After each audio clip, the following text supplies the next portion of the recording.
Hello, and welcome to the Eugene Real Estate Podcast. I am your host, Vince Casey. This is the first podcast devoted entirely to the Eugene real estate market, where every month we bring on local experts to discuss current trends to help us navigate the ever-changing landscape that is real estate. The Eugene Real Estate Podcast is now sponsored by House to Home Construction. House to Home Construction. Love where you live. Joining us this month is Nadine Scott with Windermere Real Estate. Nadine has lived, worked, and played in the McKenzie River Valley for 47 years. There is simply no better person to talk to about the McKenzie River Valley real estate market. Nadine, welcome to the show. Thanks for having me. So one of the first things I wanted to talk to you about is the ice storms in your area. I know I live by a plethora of trees, and the whole night when trees were falling, it just sounded like the 4th of July in my area. I know y'all were one of the last ones to get power back out there. How did you fare during the ice storm? Well, remarkably, I live in Leesburg-Vida area, and we didn't get the heavy ice and all the limbs and trees down. We had power out for 6 days, so of course, no heat, no water. But I think Cedar Flat, Thurston, and Springfield, and Blue River and McKenzie Bridge are the ones that got really hit bad. I mean, it looked like war zones driving through there, and you couldn't. My sister-in-law lives in Springfield, and she had no heat or water, and we couldn't even get to her because the roads were so icy. So we feel real fortunate in the Vida-Leesburg area that, we had no power, but we didn't have a lot of damage either. Right. Yeah, that's good to hear. I know that a lot of you folks up there have generators and chainsaws, so in some ways you might have been even more prepared than us city folks. Yeah, we have a wood stove and I have a gas cooktop, so we didn't suffer too much. Well, that's good to hear. One of the reasons I had you on today is because I wanted to talk a little bit about the Holiday Farms fire. Haven't really had a chance to check in with you personally on how it affected the community out there. But what has been some of the aftermath that the people living in town may not be in tune with? Well, the landscaping is just devastating. But it is coming back little by little. The greenery on the ground is looking better. And but people still want to come up to McKenzie. They love it. The driving the road is quite a challenge these days because there's no guardrails, there's no trees, there's no landmarks. So, I've driven it for 47 years and I still have a hard time figuring out where I am. And driving at night is a real challenge. I try not to even do it at night anymore because, of course, there's no streetlights. So you go around these corners and you can't really figure out where you are, and then it's just a steep shit off cliff down the hill because there's no trees there. And so I think that's been a challenge for people that don't know the area. And then, a lot of businesses had to close or were burnt down and they haven't reopened. So the economy up there is struggling after the fire, definitely. Yeah, that little Christmas ornament store was one of my favorite stops on the way back from Vida, and I'm really sad to see that place go. That was a cute little spot. Yeah. So what type of footprint is that leaving on the real estate market right now? I know some folks have decided to sell and others have decided to rebuild. From what's your perspective of what the majority of the residences have decided to do out there? Well, before the fire, the majority of the folks that lived up there were retired people or second home owners. And the people that were retired people most of them have chose not to rebuild because they just moved into town, closer to town to hospitals, doctors, shopping, all that. And so those lots are being sold.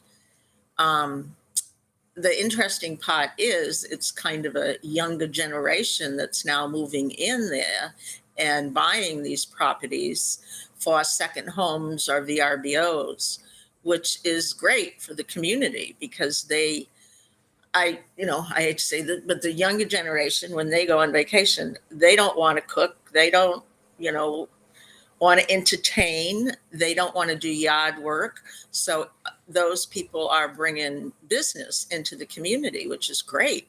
And having kids around again is kind of fun.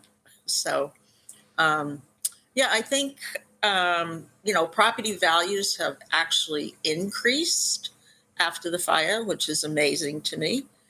But they have, especially riverfront homes that are being rebuilt. It appears that they're building bigger and better than what was there. So they obviously had some good insurance, which is nice. But there's a lot of homes up there that had no insurance or were underinsured. And those people have not had the privilege of coming back and rebuilding. So a lot of those, manufactured home parks and the trailer parks up above Blue River, they're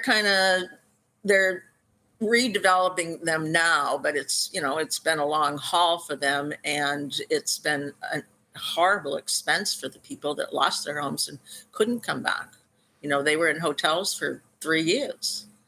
So it's, the McKenzie is a very diversified area.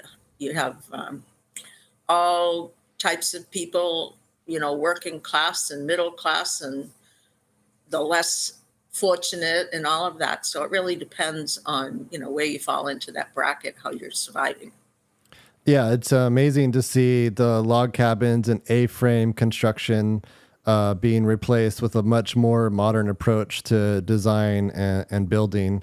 It's almost changed, I guess, the aesthetic out there for sure. So it's definitely changing how the valley looks. But I like a lot of the newer homes they're building, and they seem to kind of be putting them back together quicker than I had expected. So it's good to see that construction happening. Definitely. Well, I've heard eWeb is doing some projects out in the McKenzie River Valley that will be affecting the community out your way. And that's also leaving a footprint on the economy and the housing market. Would you like to tell us a little bit about that? Do you have 5 hours? Well, give us the cliff notes. Okay. Basically, eWeb has decided that they're going to take out, the Leeburg power canals. They're going to destroy the Leeburg Dam, the road that goes over the dam, which is the only egress to 28 properties across the dam, and they're going to drain the lake. I don't know if the ratepayers in Eugene understand what the cost of this project is going to be, which is a minimum of $221 million to do this.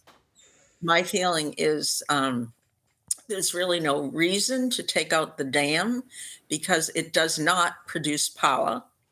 You're going to have to build us a new road because in our deeds it says we have the right to have egress to our homes.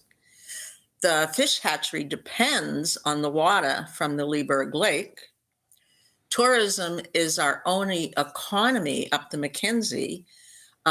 Last year, I did a little scan of how many cars came over the Leeburg Dam visiting the hatchery and the Leeburg Lake, and it was 100,000 cars, and that represents probably a minimum of 200,000 people, tourists. If they take that tourism away from our valley, the businesses are going to close. If the locals don't have businesses, property values are going to plummet. And taking the lake away is going to be affecting property values, and it already has. I've watched 3 or 4 properties come up on the lake, and they keep dropping them and dropping them and dropping them because you now have to disclose that you may not have water frontage anymore. Because when the river gets diverted, it's going to follow the channel. So one side of that river no longer is going to have water frontage. So that's a real problem. And eWeb has not mentioned anything about reimbursing us for loss of our property values. Wow. Well, it's kind of it's a real hot subject for everyone up the river. I know that a lot of people say, well, we want the river back to normal for the salmon runs and all that. But I've talked to so many people that are in the know about the salmon runs, and they say it's the warming in the ocean that's killing the salmon, not the dams and not the fish hatcheries. And actually, in the future, we're going to depend on fish hatcheries for the salmon runs. And so here we have a fish hatchery, and they're going to take that out also. So I don't know. I just think, why can't we preserve what we have instead of destroying what we have and having to spend millions of dollars to start all over again? Yeah, that definitely doesn't seem to make much sense from that perspective. Have they given any type of public reason that it is in favor of it, or is it just to restore the salmon run? Or do you know of any other reason they're trying to redo all that? Well, what they told me is that the Lieber canals have been shut down for several years because they're not earthquake proof and they can't get relicensed. Mm. And that's fine. Shut the canals down if that's what you have to do. But the dam doesn't produce power. It should not be rolled into this package.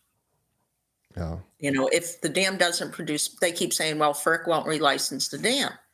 Well, if the dam doesn't produce power, FERC doesn't have to relicense the dam. But, Well, you if know, y'all are putting together any type of list of names to sign, or if there's a way we can communicate that with eWeb, I'd certainly like to help you do that and use this as a voice if that's possible. great. Appreciate it. Of Thank course. you. Yeah. Send me a link after the show and I'll get it out there for sure. Okay. Well, when I was first getting into real estate, I was told the McKenzie River Valley was kind of a buyer's market. Now that I've actually had the opportunity to help buyers compete for property out there, my experience has been a little different.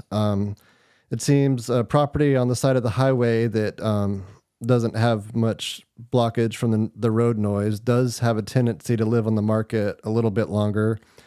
However, if you're on a nice private lot with river access, those properties tend to get in multiple offer situations rather quickly. How would you describe the market to your clientele? Well, what I like to tell them is there's not a lot of river frontage left in this world, and what is left is a commodity, and it's in high demand. I don't care if it's on the roadside or across the river on the south side. River frontage is still very valuable. Yes, on the south side of the river, property values, are double of what they are on the roadside. But and the other side, the other part of that is that now that there's not a lot of trees on the roadside, there's not a lot of privacy for those riverfront properties. But they're still selling. I mean, we had a little lull in the market last, probably November, February, but I attribute that to interest rates and holidays and all of that, anyways. Sure. But it's coming back again, and things are selling, and they're selling for double of what they sold for before the fire, which amazes me. That is After the amazing. fire, I had, what did I have? I had 12 properties pending, and I lost them all in the fire. And I thought, oh my God, now I'm going to have to go work at McDonald's. But, it's all coming back again, and it's coming back really well, really nicely. So I think there's hope for the McKenzie Valley and the businesses and tourism again. That's great. Yeah, I'm glad to hear that the property values have increased, even though I guess that might have set some folks back, and I'm glad to hear that. Yes. So a lot of agents in town have a handful of clients that dream of owning an Airbnb out in the valley so they can block out weekends for themselves and their family and then rent it out during the busy season. What kind of advice would you give these folks looking into investing in a short-term rental property? I think it's a great investment. There's not a lot of hotels and motels up the McKenzie River Valley. And so, because we are a recreational valley and we depend on tourism for our economy, I think VRBOs are an up and coming thing. And if you can get it for the right price and you can, break even on your expenses or your investment for a couple of years, I think in the future it's going to be a really good thing for you. Um, I have several properties that I've sold as VRBOs, and they're doing really well. So I think it's a good investment, but be careful because everybody's out there, fishing for what they can get for a property, which is normal. So VRBOs are seasonal on the McKenzie, and you have to understand that you might go through 2 or 3 months without any rentals. So you have to make sure that you plan ahead for all of that and that you have the right location, because location up there is extremely important for recreation. But I think VRBOs are a great investment up there. Yes. Yeah. So by location, what would be your recommendation for a great location? Just being close to some of the activities out there? Yeah. I would probably say Blue River to McKenzie Bridge is probably a really good VRBO location because you're close to fishing, hiking, biking, restaurants, and Hoodoo is not that far away. And, you have the reservoirs, and so there's a lot for people to do. There are some VRBOs down towards the Leeburg Vida area, which they, go paddleboarding on Leeburg Lake or kayaking or fishing or boating. It just depends what your clientele is going to be to what situation you're in. But, you don't want to get too far away driving distance from the recreation. Yeah, that totally makes sense. I noticed a situation out there that's kind of unique to the McKenzie River Valley, that you can purchase a cabin and kind of like a condominium. You own the housing, but you don't necessarily own the land. It's actually federal land that is leased. It seems like a great fit for folks that can't afford to buy real property. But I was just curious if you'd had any experiences with helping folks with those properties, and if there were any drawbacks to them, or drawbacks to not owning the land. I have sold lots and lots of those. They're called Forest Service cabins. Mm-hmm. They're on leased land. You own the cabin, but you don't own the land. The thing that you have to understand is the Forest Service does raise their lease every so often. And the last time they raised it, they doubled it. Mm. You have to apply to them for anything you want to do to the property or the footprint of the cabin.